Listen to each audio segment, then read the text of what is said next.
What's up everybody, Jack here from Half Chrome. Today I want to talk about this. This is the ZLL 108 Pro. And it, as you can see, is a small mini drone. Very much like the Xiaomi Mini or the DJI Mini.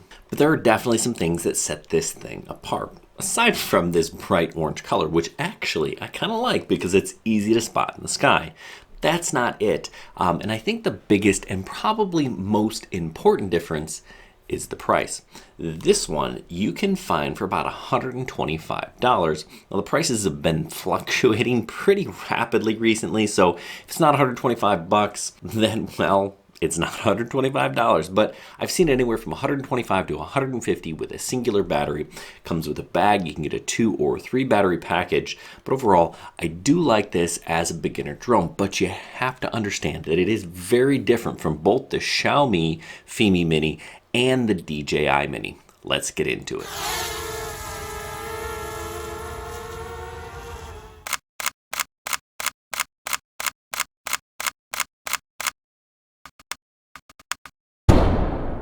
So as you can see, this is a foldable drone. Arms fold out, and you can see right here on this front left arm, it says 249 grams. And that's pretty awesome because we know that if a drone weighs less than 250 grams, at least in the US, there are different restrictions that you don't have to worry about. The two most important ones are remote ID and registration. So this thing says it's under 250 grams. It's exempt, right? Nope. This drone actually weighs a little bit more than 250 grams, 275. So it's kind of odd that they put it on there. You know, I guess they can write whatever the heck they want. I think maybe it's 249 goodness units. I don't know. Anyway, it's something you need to know that even though it says that, it isn't sub 250. Now, this thing is also referred to as the Yan 2. I don't know what that means, but they call it either the SG108 Pro or the Yan 2 Pro. All right, let's talk about what you're getting with this drone. As I said, it is small and foldable, even though it's not under 250 grams, but it is a nice little beginner drone for about 125 to 150 bucks. You do have brushless motors. You have an optical flow sensor on the bottom. It is GPS and it is pretty darn stable. You also have a 2-axis gimbal here. Now it'll shoot 2K or 4K. Actually, the pictures are 4K, which means they're upscaled, which is kind of disappointing. It records everything on this SD card here. Now you can also record things to your phone, and it uses the HF Fun app, which works well, same as the Beast Pro lineup. But everything recorded to this SD card is going to be a little bit higher quality, so that's what we suggest you go with. So you get a flight time of up to 25 minutes. 20 minutes is probably a little bit more realistic in most flying conditions. Now the image coming back to your phone is only over what they call a 5G connection. That means you need a newer AC protocol phone to view the image. Now that image is good for up to 800 meters. And the control link to this drone is good for up to 1,000 meters. Now, I'm going to say you get about half that. So the video on your phone, you get about 1/4 of a mile, and the control distance is going to outlast that 500, 600 meters, a little bit more than 1/4 of a mile. But with a drone like this, I don't suggest you fly it out of your visual line of sight. This does have, of course, a return to home feature. You can fly it using waypoints. There are some circle and orbit modes, and there are follow me modes. Now, it'll follow your phone. It also says it will follow you optically. Now, a lot of these flight modes, they kind of work sometimes. Sometimes they're really good. Sometimes you just got to kind of start over and hope that it works.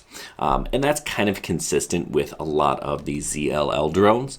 They work, they fly well, but those intelligent flight modes, they're not going to be on par with something like this, the DJI Mini, or even this, the Xiaomi Mini. But again, those drones are $300, $400, $500, whereas this, you know, less than $200. I did have a really strange issue with this. Sometimes when I would go to take off, this camera would tilt upwards and kind of get stuck in that position. I would land it, reset it, and sometimes that worked, sometimes it did not. I don't know what that was all about. Because it happened whenever I decided to take off, I'm going to guess that's some sort of firmware glitch. Maybe that'll get updated, who knows. The remote control here is actually pretty nice. It turns on as soon as you fold these little handles down, and then your phone just goes in the bottom right here, which works really pretty darn well. You can, of course, control the gimbal up and down here on the remote. Now, it is not smooth. It kind of ratchets, and it actually does quite slowly. The button that you really want to know is this one here, return to home. You can also turn the GPS on and off, take off, switch from video to picture mode, and high and low speed are on here as well. It all comes in this nice little convenient carrying case, and it all fits in there pretty nicely. You can see I had the 2 battery package, and then we got one in the drone and one right here. So I do like it as a beginner drone, but it's not going to give you the quality that either one of these mini drones will in terms of picture and video. Okay, so let's take a look at some of the video coming out of this drone. I think it's actually pretty nice, especially when you consider the price, right? So you're talking a sub $200 drone, and it's, they call 2K video, so it's 2048 by 1080, right? So it's just a little bit different aspect ratio than 1080. Right, so just kind of keep that in mind. You know, the issue I have is it's just kind of difficult to get footage that isn't shaky, right? Because this gimbal, it's not the best, right? It's only 2 axes. However, it's just kind of a small drone, and it gets pushed around a lot in the wind, and it's kind of herky-jerky when you try to turn and to yaw and things like that.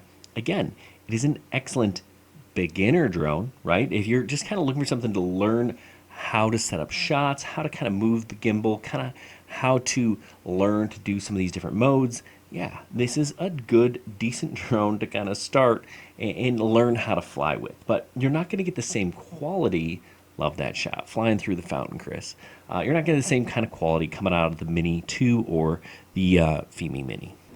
Okay, so let's take a look at some of the pictures coming out of this drone. I actually do like the pictures. You don't have to worry about shaky video when you're taking a still photo. And these first 2 are untouched. Now this one, you can see there's kind of a little bit of distortion. If you stretch it out, I added a little bit of color here. Looks better. I think you can see the distortion better in this picture where you see Chris on the left. And then as I stretch it 1-to-1, I think it looks a little bit better. It is a little bit stretched, but I still think it looks better.